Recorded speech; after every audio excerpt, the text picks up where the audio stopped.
the interesting thing about this country is that instead of jailing writers, people who would jail writers have convinced enough people that writing doesn't matter and that, like, nothing is true.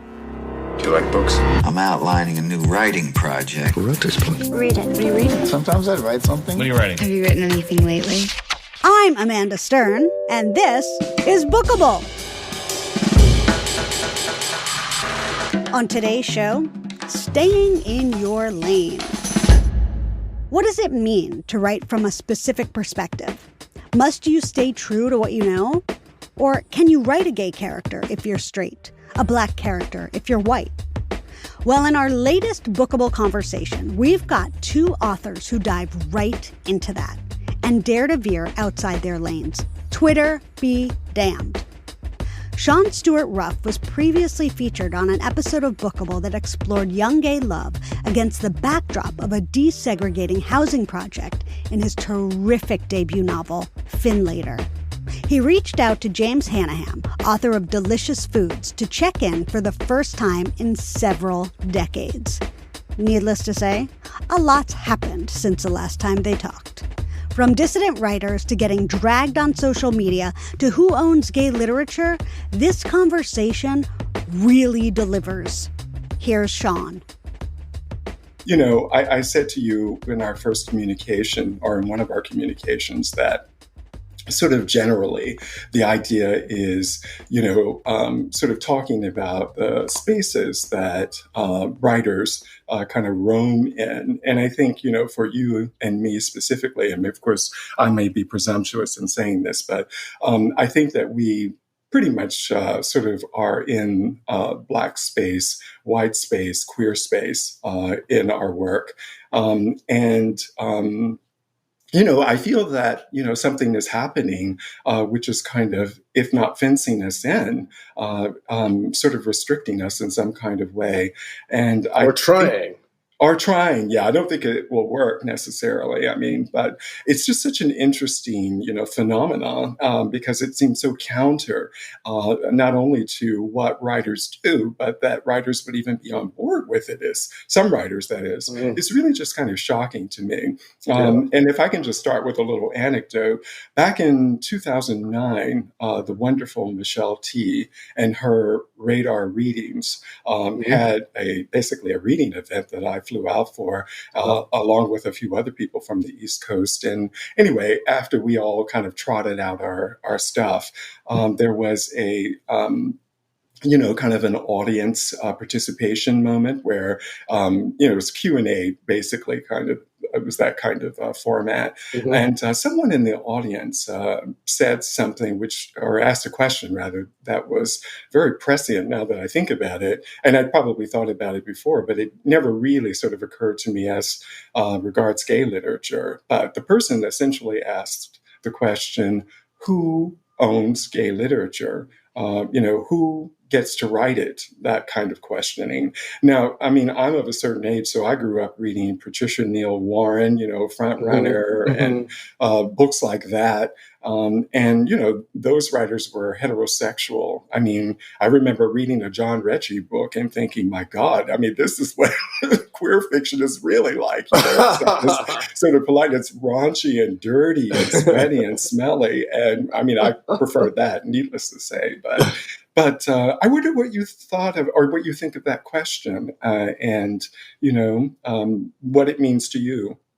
Well, it's always been sort of a question that gets debated over and over again, because at first, no one, I wouldn't say no one, but queer, gay people, whatever we were calling ourselves at the time, wanted to write it more than other people.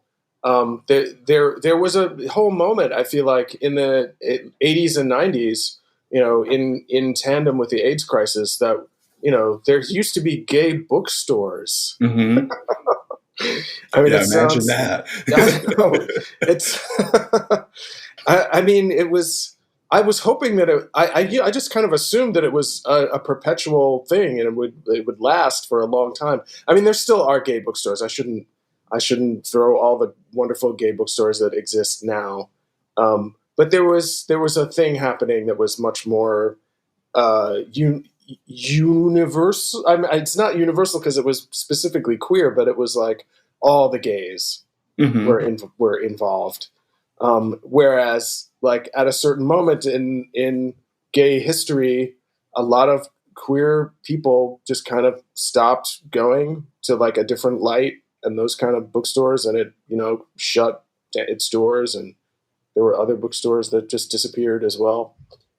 Do you think that that's the equivalent of like, sort of the civil rights movement, sort of making it possible for Blacks to sort of be in white spaces legally? It's the same kind of thing, where queers really began to feel a lot more comfortable in general spaces enough so that they would forsake spaces that were theirs. Oh, well, I think the internet did a lot to sort of disperse areas that were sort of gay spaces, right? It's like the bars. Who needs to go to a bar anymore? Now that you've got an app on your phone, you can just find a gay man and, have him over to your house. Or maybe he's not even gay. Maybe he's just sort of curious. So I think, although, I've been out of that scene for a long time, I still sort of peek at the apps and everything just to know a little bit more what's going on out on the field, as they might say. Yeah, right. I feel like, what are gay people doing? What are these people doing who want to hook up? And like, reminding myself of how nice it is to be married in a long-term monogamous relationship and not have to deal with a lot of sort of questions about that. Wait, I was going to answer that first question, and then I was just about to get to it, and you asked the second question. Well, you were talking about the stores or in places that gay people congregated, and that there was a kind of universality to our understanding. There was a moment where gay bookstores were extremely popular with gay people, gay men especially. And that moment seemed to disappear, almost concurrently with like protease inhibitors. I don't know if there's a connection at all, but something about the death, of course. But yeah, I mean, something about the AIDS crisis like brought people together to like put, to enjoy and share literature, and I guess it was. I am not certain. I mean, there were also like a lot of really fantastic authors who were doing their best work around that time, and many of them are no longer with us. Yes, absolutely. It was a moment not just in the gay community, but it was a moment when the gay community was showing itself to have a literary community that was meaningful within the literary community that was more mainstream, if that makes sense. But as far as who owns gay literature, it depends on how you want to define it, right? Because, it's not as if no straight person can ever write a gay character that is, that's halfway convincing, or that, I think a gay character who is the center of a book by a straight person is sort of the more difficult, the high degree of difficulty thing to try to pull off, right? But the centrality of the character doesn't necessarily have to be super high to be visible. Does a book that includes a gay person become gay literature? Does a book that promotes and supports gay people as equal to anybody else, is that gay in the same way that feminism is feminism when it supports the idea that women are equal? I mean, in that case, I feel like everyone can play, if you want to say. But not everybody, I don't think, is going to be received in quite the same way. I think there are just a lot of different ways, and this is a good thing, right? That there are a lot of different ways to look at artistic production in particular, or in general, I should say, and what it means to include gay characters in any story, and then what it means to centralize lives of gay people, and not to make them seem, unrealistic, or if they are to be unrealistic, then they're unrealistic in a way that has integrity, which is a tough thing, I think, for people to understand what that's supposed to mean. Nowadays, I don't know, people, and oddly, I feel like people are losing a sense of like artifice as fun and Yes. Fantastic. On the one hand, I think there's all this. People really seem to want their literary fiction to be as true as possible, and then they want fantasy fiction, and for some reason, it's impossible to see that there is a difference. Or excuse me, it's not impossible to see that there's a difference, but it's impossible to have one of them take on any of the qualities of the other, right? So it's like either we're dealing with a fantasy world, or we're dealing with absolute reality, even when we're talking about fiction. Mm-hmm.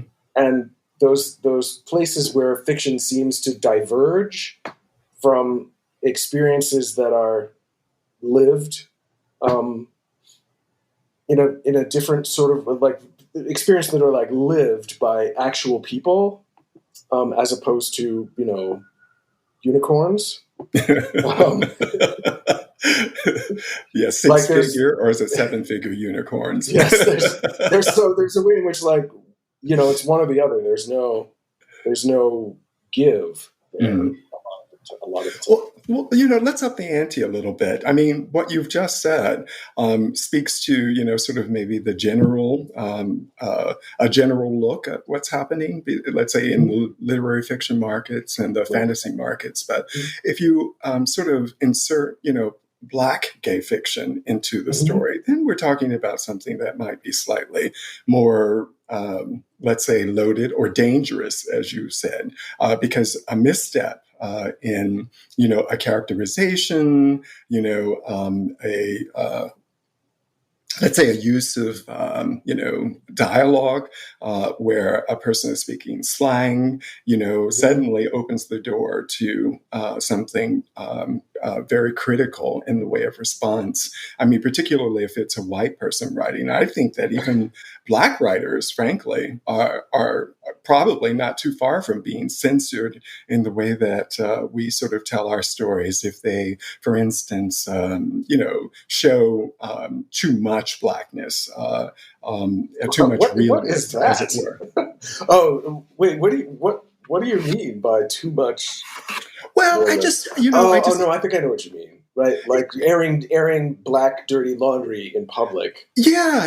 Remember Alice Walker when she published The Color Purple, how she was just berated, I remember. I mean, she won a Pulitzer Prize, but she was berated for the portrayal of Black men in that story, as if, she had basically, committed some cardinal sin in airing dirty laundry. But of course, this policing of the artistic production of Black artists has been going on for a long time by Black intellectuals primarily. I mean, W.E.B. Du Bois and Jessie Fawcett Redmond, they ran The Crisis as a kind of, magazine that definitely gave voice to creative people who fell in line with their, sort of goal, which was to always put front and center this kind of propaganda.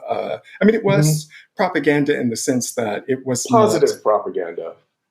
Well, in the sense that, I think writers having to sort of produce work that sort of challenged the status quo. I mean, you couldn't write, for example, a queer story. As a matter of fact, I mean, one of the issues I think with the whole Harlem Renaissance movement is that it was creatively out of control. The artists who were producing work were basically doing their own thing, and that thing turned out often to be queer, which was really too much for the Everybody.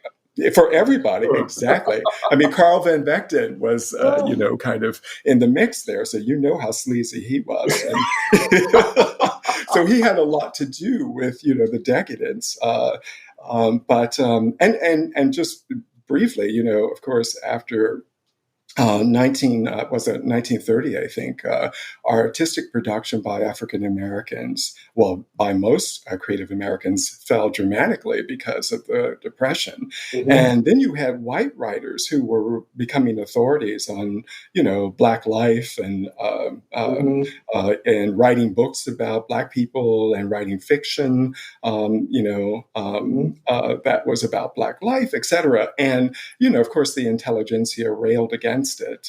Alain Locke and all those guys were just basically kind of in a very difficult position, right? Because their jobs was to be critics, but critics of nothing is not exactly a productive life, and it certainly doesn't earn you money. And they were all trying to survive in those days too. So we're not at a moment like that, but it does feel, however, like something really kind of, I don't know, below the surface is sort of seeping into, our discourse here. But I mean, can you be specific, or are you afraid of being dragged on Twitter?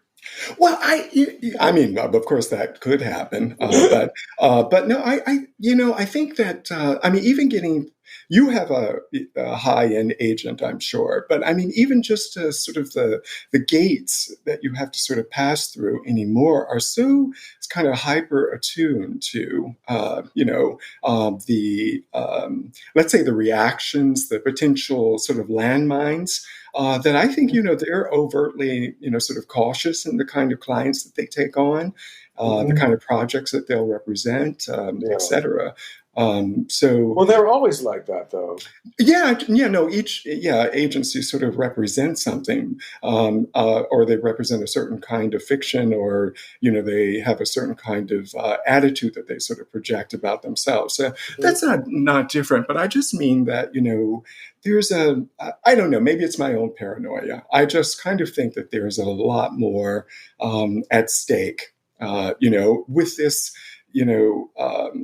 way that we can now sort of voice our disapproval by ganging up on the person that we disapprove of, or the, or the people, the publisher, or the editor. You know what I mean? Of course. So you are talking about social media, because that's generally the way it's been happening, right? Like somebody has a beef with something somebody has done, and they just drag somebody on Twitter, and it goes viral. And then that becomes a huge thing. If it seems like the person has a case, but that I feel like there's plenty of times when that doesn't take, too. So like it's just the social media is just kind of like a big free for all, and I think that's I'm afraid of being dragged on Twitter at some point, right? Like every time I go there, which I've been going a little bit more often because COVID, because I'm just curious. But every time I go, I'm like, oh, I hope I don't have like a million notifications, and like because somebody discovered something I did way in the past, and is like that panel you did at the public theater. Yeah, right. That's a good idea. You said this thing. Yeah, that's right. Really made me there was mad. Twitter back in those days, right? So we need to cancel you. Yeah.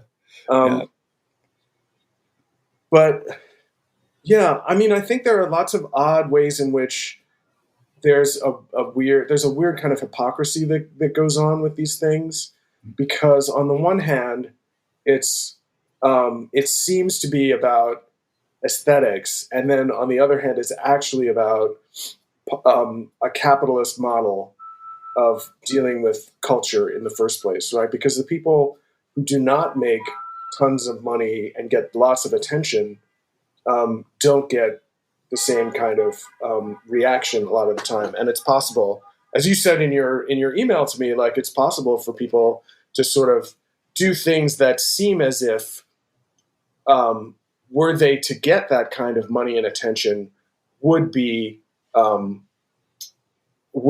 pilloried in the public sphere, right? Mm-hmm.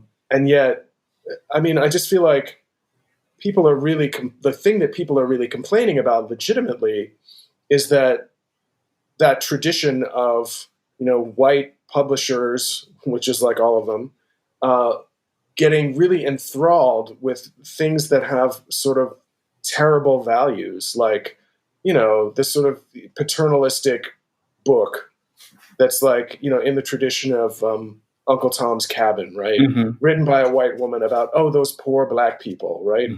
That has not gone away. That sentiment, that feeling. I mean, the Help is essentially, you know, the resurrection of that. We see the resurrection of that in like at least one Hollywood movie a year that gets like some kind of Oscar nomination, right? It's like this is a thing that has been going on for a very long time, and to be perceived as part of that tradition is like it's. I mean, I feel bad for people who don't realize that they are part of that tradition when they are part of it. Mm. But I think that's also how it happens, right? Like if you were aware that you were doing this, you might not spend as much time doing it. But then, uh, no, but I think I said the thing I was going to say about the opposite of that. Like there are lots of people who kind of fly under the radar, or they say things. They couch them in humor. That's actually a good way of sort of saying the thing you want to say and not getting dragged for it a lot of the time. Is like if you can say it in a way that feels funny and true, I think people give you a little bit of benefit of the doubt, unless you happen to be a comedian who is like, you know, groping people behind the scenes or whatever. Yeah. Like I think comedians are getting dragged for their personal life and not their actual material, which is interesting. Yeah, yeah. It seems like dragging for the sake of dragging a lot of the time. You know that there's a target, and everyone just kind of goes after that person. Yeah. But you know, remember when drag was just drag? Yeah, right. In the good old days. Yeah, but you know, I think you're right. I mean, because it really does kind of depend on who's sort of let's say challenging whatever the sort of issue of the moment is. I mean, I think in my communication with you early on, I gave you a couple of examples of authors whose work, kind of it sort of surprised me that the reaction that I expected didn't happen. One was Colin McCann in Transatlantic, his evocation of Frederick Douglass. Traveling through Ireland to experience the poverty and also kind of to stoke the fires of abolition. And, you know, I mean, of course, Frederick Douglass wrote about that journey too, or those journeys, because he made more than one. But it's I just remember reading that and just thinking, oh my goodness, wow, you know, the great Colin McCann is about to go down the toilet writing about, you know, Frederick Douglass daring to do that. And, you know, there have been other sort of major authors whose works have been just trashed because. Well, why do you think it didn't happen in his case? Well, I don't know. Maybe because he's Irish. You know, I mean, maybe not being American is, you know, kind of a parachute in a way, you know, in these very sort of difficult situations. I think the other example I gave you was John Updike. He published a book which was about, you know, a terrorist. And this was just before he died. And I just remember, I didn't read the book, but I just remember, you know, these reviews that had seemingly nothing to do with the story and everything to do with his temerity to write a book like that, not being from the Middle East and, be this white Harvard educated guy from New England. And I guess, in my own orientation is that I just have thought always that creative people sort of live in a unique space, and it's a kind of ruleless space. And so the sort of this territorializing that you can't do this and you can't do that just really troubles me, because it feels like we are heading for more of that. Now, of course, there may be a reaction to it, and it very likely, it's very possible that we may not be done with the Trump administration and. These Republicans, bite your tongue. Republicans. Yeah, well, if that's the case, then there's a whole nother kind of restriction that I think may, sort of be imposed upon us, and it may be legislated type of restriction. Adjudicated. Actually, I remember one of the first things I said to my friend Josh First, who's also a novelist, after Trump won. I said, "Wow. Look how easy it is to be a dissident writer now." It just got a lot easier. Although, the interesting thing about this country is that instead of jailing writers, Americans, people who would jail writers, have convinced enough people that writing doesn't matter and that nothing is true, that they don't really, the people who are kind of on the front lines of this are journalists, right? They're getting,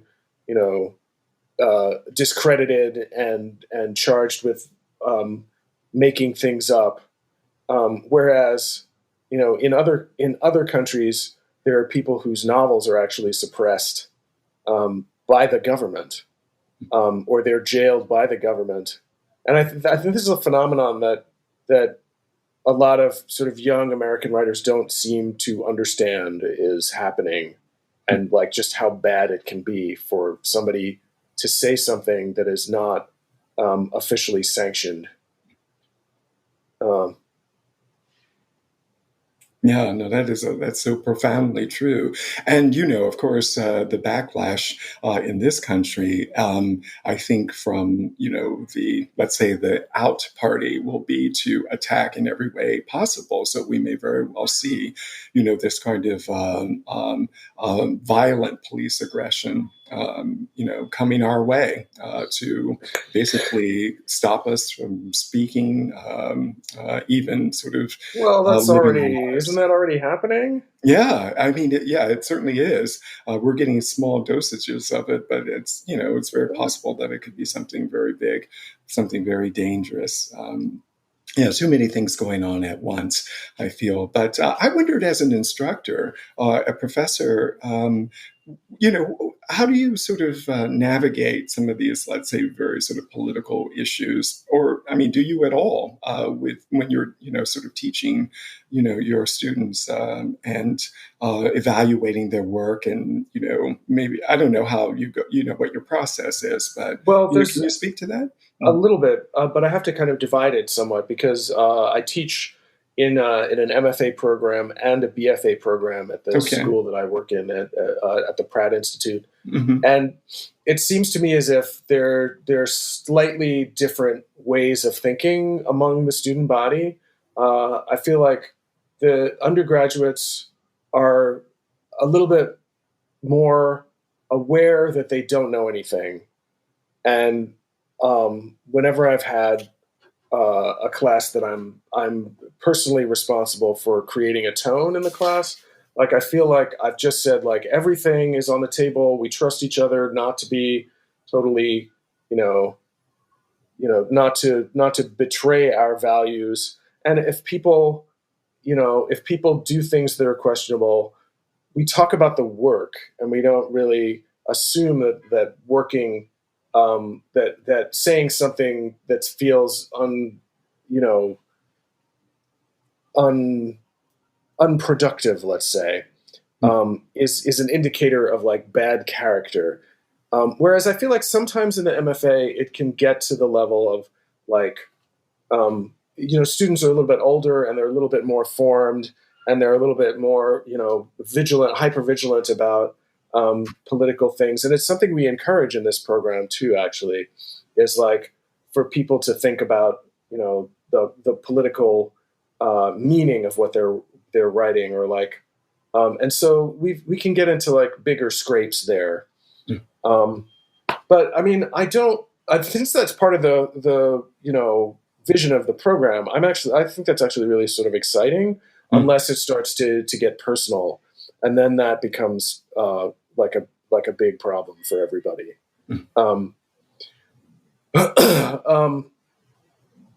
So, I mean, I guess the way that I personally negotiated as a teacher is to try to create, when I am one of the only people teaching, because the graduate course is taught by 4 different people, and so it's difficult for me just on my own to establish a tone of like goodwill, and I think things get a little bit like can get slightly diffused by the fact that we are 4 people, and if you have 2 parents, you can play them off one another. If you have 4 parents, you have like a lot you can do.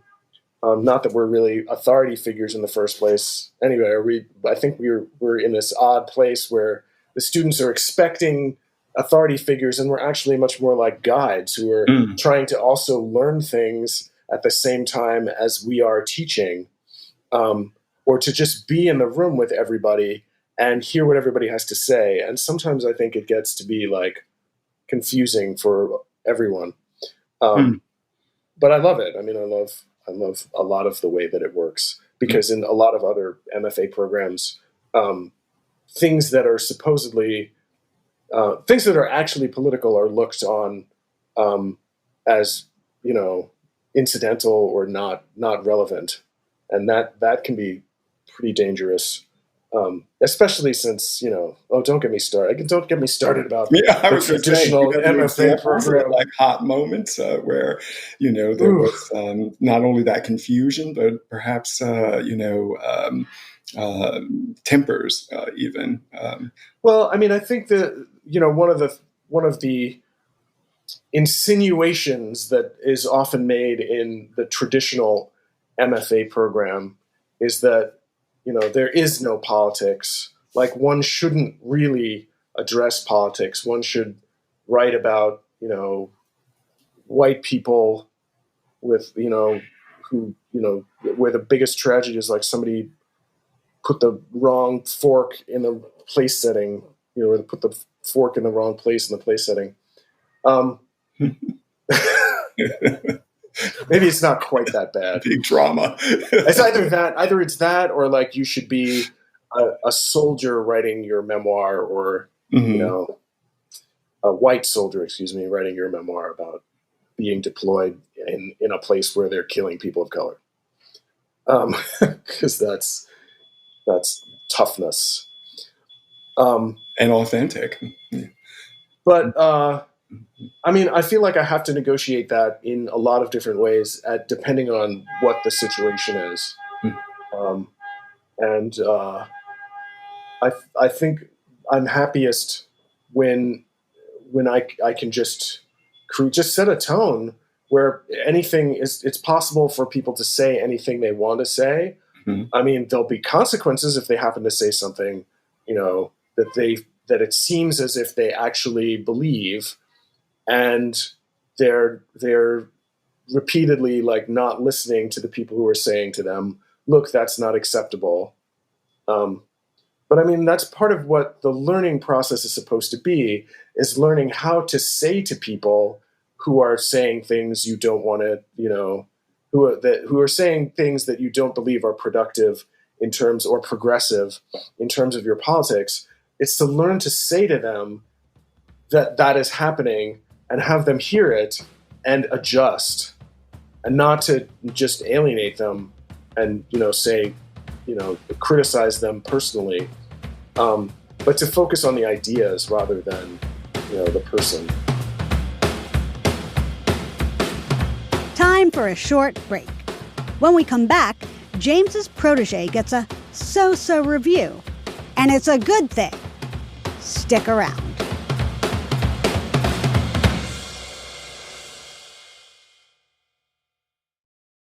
Other People with Brad Listy is a free weekly podcast featuring in-depth interviews with today's leading writers.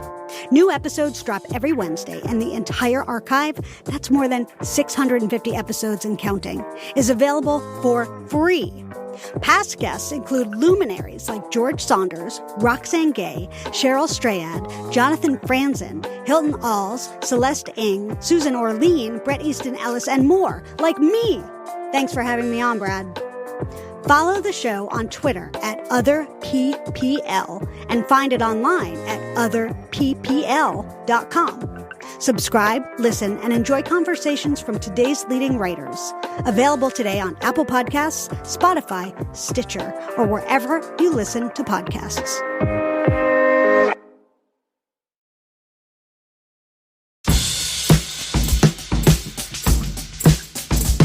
Welcome back to this bookable conversation with James Hannaham and Shawn Stewart Ruff. So, I'm in terms of my work, I'm really into a kind of social realism. And I live in urban spaces, as do you, I'm sure. And I really kind of, feed off of the energy around me. I find the language to be exciting. I'm sure it's probably dangerous to the sort of outsider ear, but to me, it's what I hear around me all the time. I grew up in a Cincinnati public housing environments. And so, the kind of slang, black slang, poor slang, Cincinnati slang, is just kind of part of my thing. my portfolio of language. And in this neighborhood where I live now, it's primarily Dominican. And, it's amazing to me the sort of similarities between, Harlem identity language-wise and this neighborhood's identity language-wise. It's just also including, Spanish. But anyway, for me, I think, writing about this community or where I live is very loaded. And I don't think I ever will, precisely because I feel, it might not come off well. Not that I'm overly concerned about that, but maybe I would probably in the end just sort of be weary of my own inauthenticity, to sort of write. Well, I mean, doesn't that depend to some degree on how you choose to approach writing about it? You make it sound like you can't write about the neighborhood because people are Dominican in the neighborhood, but you're in the neighborhood and you're not, as far as I know, Dominican, right? No, Can you write about somebody who lives in the neighborhood who's not Dominican, who just has like Dominican friends, or is that?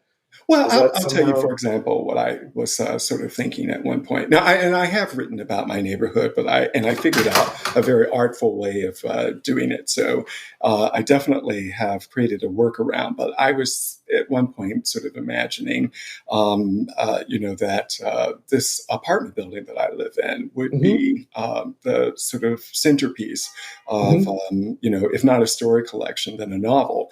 But the majority of people living in this building are Dominican. There was a huge fire here a few years back, and I was just really kind of amazed at what happened on the street.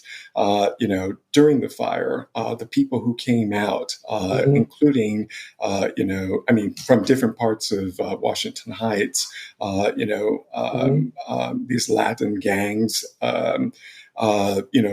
drug dealers from different parts of the area. I mean, of course, the people who live here as well. I mean, there were people in the neighborhood who were just curious to see what was going on. But we saw a lot of activity that, we normally would see on Broadway, for example. And so I was really struck by that. And I did write a short story about the fire itself, which I never did anything with. But I think the same kind of caution would maybe sort of make me a little less excited about, for example, writing about Jessie Fawcett Redman, just because of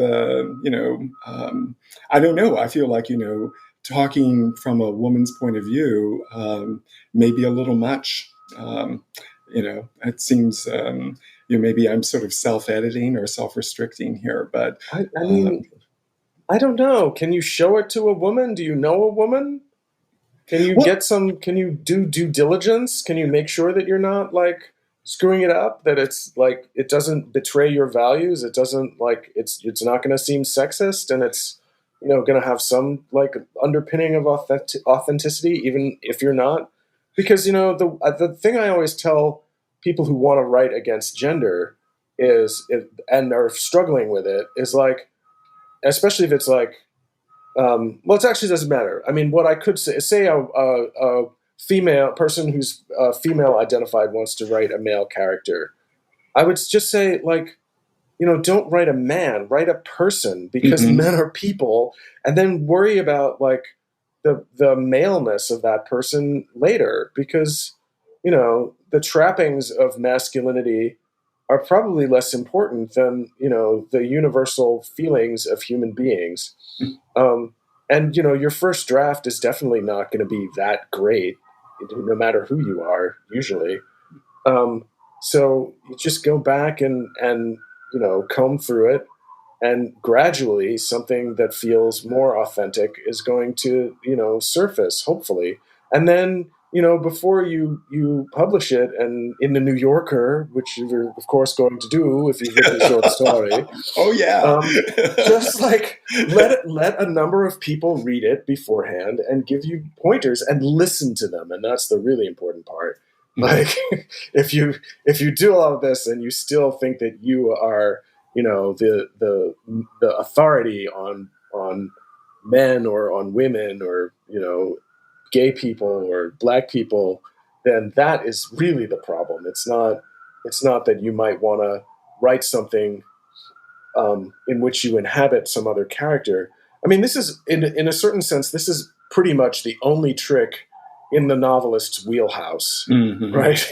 Yeah, it's like all you know how to do is imagine other people's lives with some degree of integrity. And you can't necessarily get to a point where, you'll never get to a point where it's completely authentic, right? But what you can get to is something more like verisimilitude.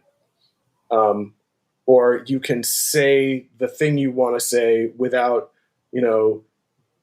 denigrating the humanity of the characters you're writing about. And I think that's the important skill to learn, is like not to worry so much about all these frankly superficial identity markers that people are doing this basically on like, superficial identity markers, right? Because nobody really knows anybody from within. So how can you really truly represent people who have the same skin color, right? That's not a thing you can do. All you can really do is represent a character in a book who may happen to, in your writing, may happen to have you may describe them as having darker skin. You may describe, the cultural environment in which they live as being, a typical or atypical of that culture. But like, you're writing about an individual, and that individual should stand out even within whatever, superficial identity marker you want, you give them. Right. And this is the thing that is really sort of hard to get people to understand. Yeah. Well, and again, the there is a sort of political force in play here too. That, I mean, you just think of it in terms of time. How much effort you have to sort of put to anything. I mean, for myself, I'm definitely on the slippery slope of life at this point. It feels like, that I shouldn't say it like that, Well, I but hope you'll definitely finish the podcast. I'll live forever. The podcast. Thank God for podcasts. But you know what I mean. It's really a question of value at some point too. I mean, don't get me wrong. I have my work cut out for me. I mean, I've mapped out a few big projects that I want to take on. But I'm amazed anymore how I'm just, sort of.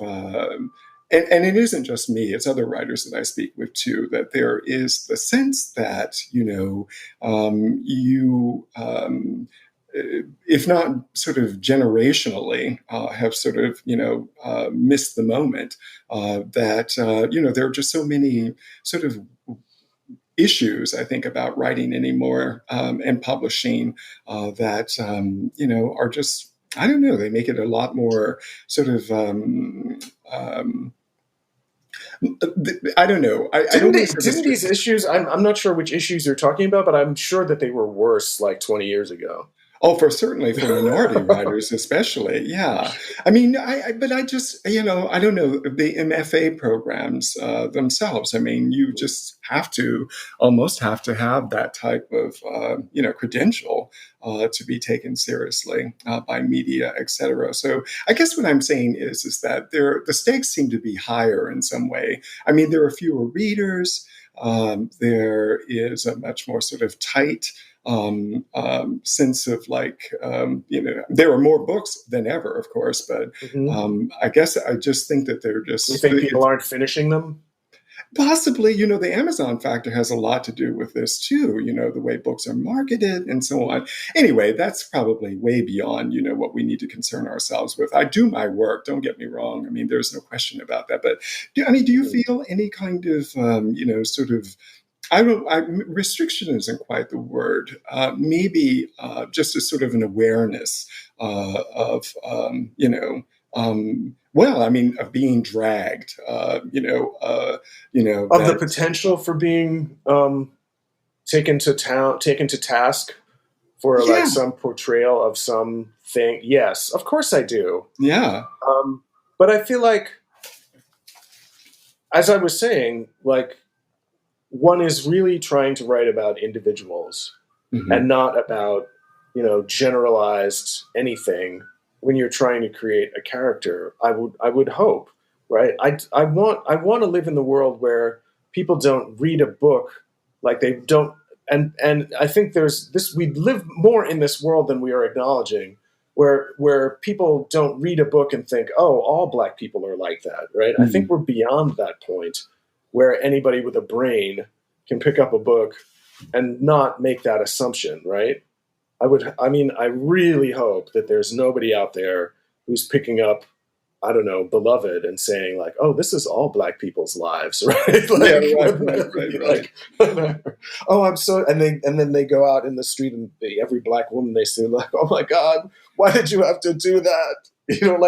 I would hope that people are not that, dumb, frankly, and that Black writing has reached at least the point where nobody is going to make that assumption. So as I feel like as long as you're emphasizing the humanity of the people that you're writing about, and you can refer, I mean, sometimes I do catch myself referring to the characters in novels I'm writing about as people, because that's what I'm trying to represent, like a kind of complex, contradictory, sometimes crazy, sometimes like offensive, profane, scatological, sometimes, like I'm trying to get at something that is like more human than just, here's a hero, here's a villain, I'm trying, I hope, and getting a little bit at how messed up and complex and joyful and beautiful and strange human beings can be, and I hope the hope is that and stories and language and all of that coming together in one place. And hopefully people will be able to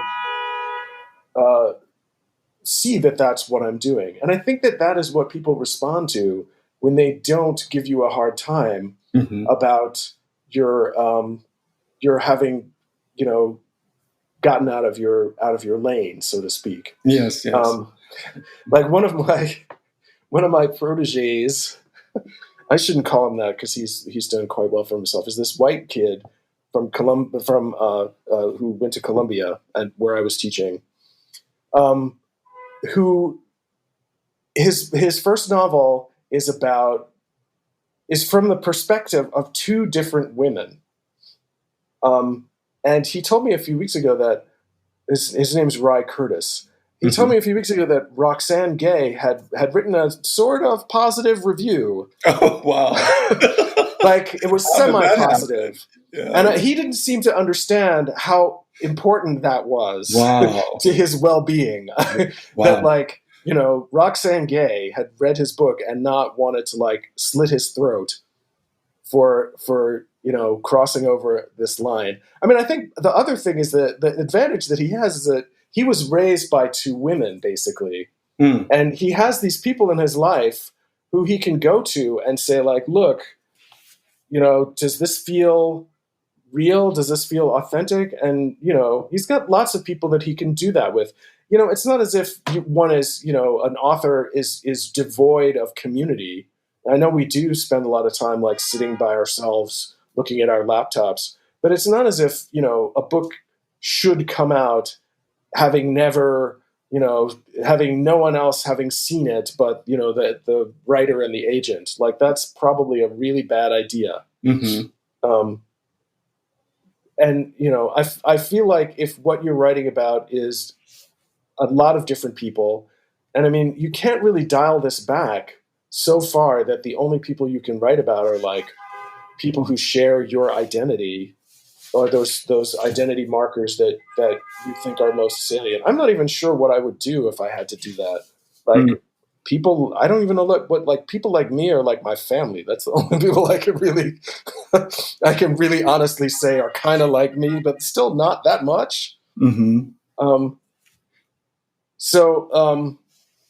Well, in fairness to Roxane, I have to say that, that infamous comment of hers, stay in your lane, what she seemed to be also quibbling, or mostly quibbling with, was the poet's, you remember the context? The poet had written some piece that was published in The Nation, and the piece was about a homeless man, homeless woman, trying to sort of, make it.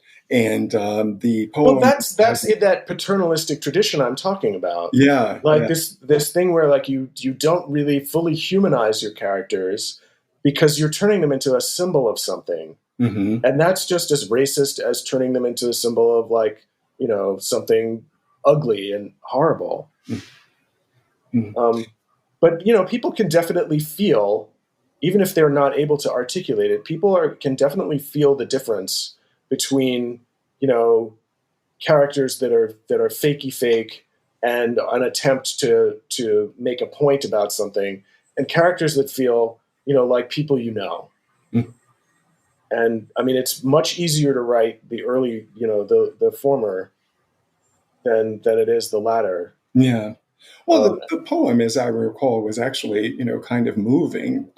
Well, that's for the slang. I mean, that seemed to be. So is tie a yellow ribbon around the old oak tree. That's very moving, but it's completely sentimental and horrible. I was just having a conversation with this. My husband is about 10 years. Well, he's 11 and a half years younger than me, and he did not live through the 70s, and he's very happy about it. and I was explaining to him the cultural impact of that Tony Orlando and Dawn song, the tie a yellow ribbon around the old oak tree, because it's this terribly sentimental, awful song that's sort of vaudeville tones in it, but over the years people have taken that idea and run with it the idea of tying a yellow ribbon and then tying a red ribbon, and then like the other day I saw like a mauve ribbon, I think, or like I think it was the ovarian cancer one. It's like teal, actually, a teal ribbon. It's almost like the hankies in the 70s, right? Yeah, yeah. But a sincere version, like a sincere, non-sexual kind of version of hankies. Yeah. Yeah. Well, I guess, these things sort of live as long as there's a sort of generation of people who, kind of approve of them. And then at some point they just kind of disappear. But anyway, I think it is still tricky to navigate these spaces. I mean, I agree with you, in investing, in the humanity of whatever it is or whoever it is that you're trying to sort of bring to life is really key in all this. But of course, there's no guarantee that you won't, kind of fall into it. Well, there are plenty of things but the thing is, Sean, there are plenty of things you can do before you publish a book that can keep you from screwing it up. Mm-hmm. Like this is, I think this is a thing that gets a lot of people into trouble, is that they don't do that. They don't do their, due diligence. I refer to it as. And then they publish this book and they're kind of out on a limb because, for whatever reason, they managed to not see what the thing, they should have seen was, or like not see the, I keep saying Nazi. They managed to not see everything. Yes. Which would be the worst possible thing you could do. Well, for myself, I mean, I definitely have my, my reading group that I submit everything to for opinion and feedback, et cetera. So I definitely wouldn't sort of step out without having some confidence that, other people sort of get what I try to do here and approve of it. Yeah, but are you saying that you feel like the only thing you can do is write about the lives of Black gay men, and that's it? That's actually interesting. I mean, I kind of wanted to sort of come full circle with you on that point too. So I'm glad that you bring it up. I think I made a decision, a long time ago that I wanted to really focus on the stories of gay Black men, while also acknowledging that I'm capable of writing about, Black life, period. And in fact, I've kind of alternated between, let's say, a gay Black man as the sort of hero of the story, and the family as being sort of central to whatever is going on in the story, so that the story sort of moves between family and the Black gay man. But I could as easily leave out the Black gay man and just write a family story and be perfectly happy with that. But at the time that I started writing fiction, seriously, I really kind of felt like there was a point to be made. I just happened to arrive on the New York scene around the time that Other Countries, which was a movement of Black gay writers here in New York City, but they had been around for a little bit, but they had really, acquired a much more visible presence. There was a book called Other Countries, published, edited by Joseph Beam, who unfortunately passed away before he could really sort of receive the glory of what he had achieved. Then there, of course, was Essex Hemphill, who was in Washington, D.C., doing this narrative poetry that, was very, very provocatively Black and gay. So there was, a lot going on here. Randall Keenan recently passed away. I know. And, Randall and I were, at Random House at the same time. And he and I together kind of explored the Black gay literary scene here in New York City. And we would go to some of the readings, et cetera. And I had lived in D.C. before coming to New York, so I was familiar with Essex Hemphill and the scene that he was part of in D.C. But anyway, the point is that it really did kind of inspire me to own this story of mine, and as a Black gay man. And I've pretty much, kind of held by that.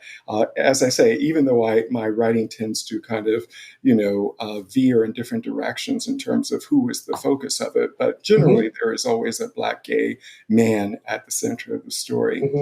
And I edited a book. I don't know if you have ever heard of this book, but it was called "Go the Way Your Blood Beats." And I think I did. This book came out in 1996, and it was published by Henry Holt.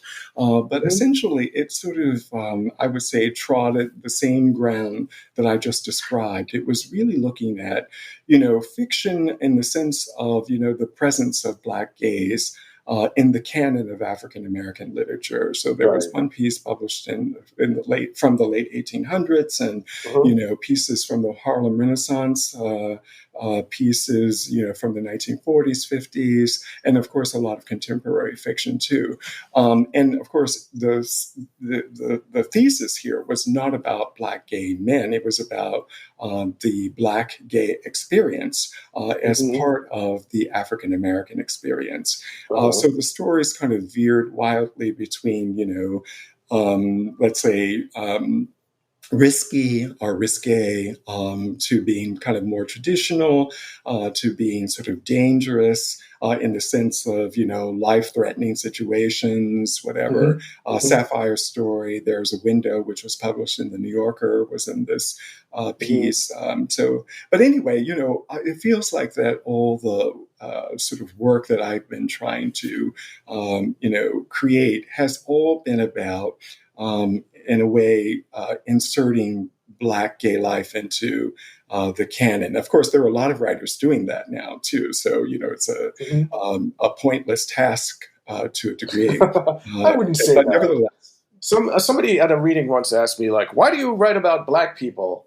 Which I thought was a kind of funny question, because it's one of those things where it's presumed a lot of the time that one will write about people who share some of those identity markers, at least a few of them with you. And I said, hiring practices.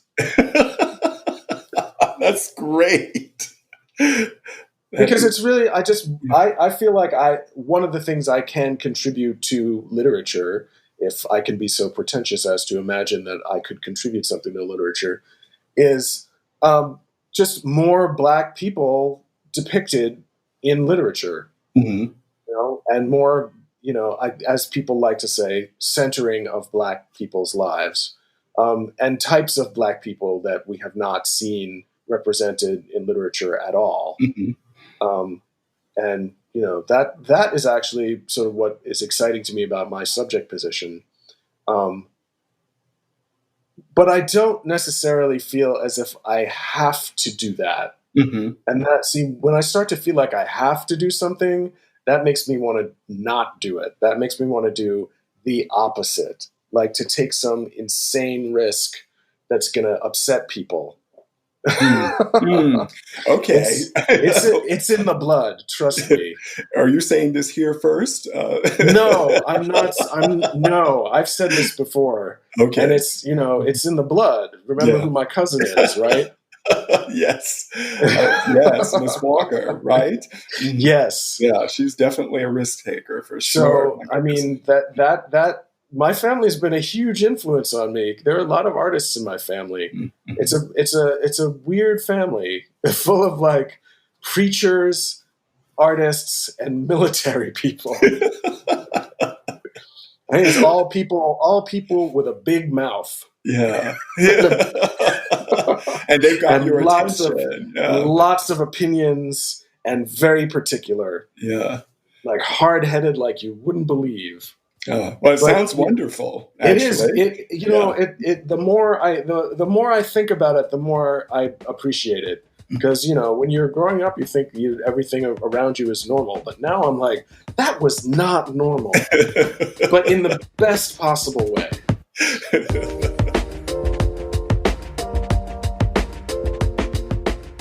Thank you, James, and thank you, Shawn, for this incredible conversation.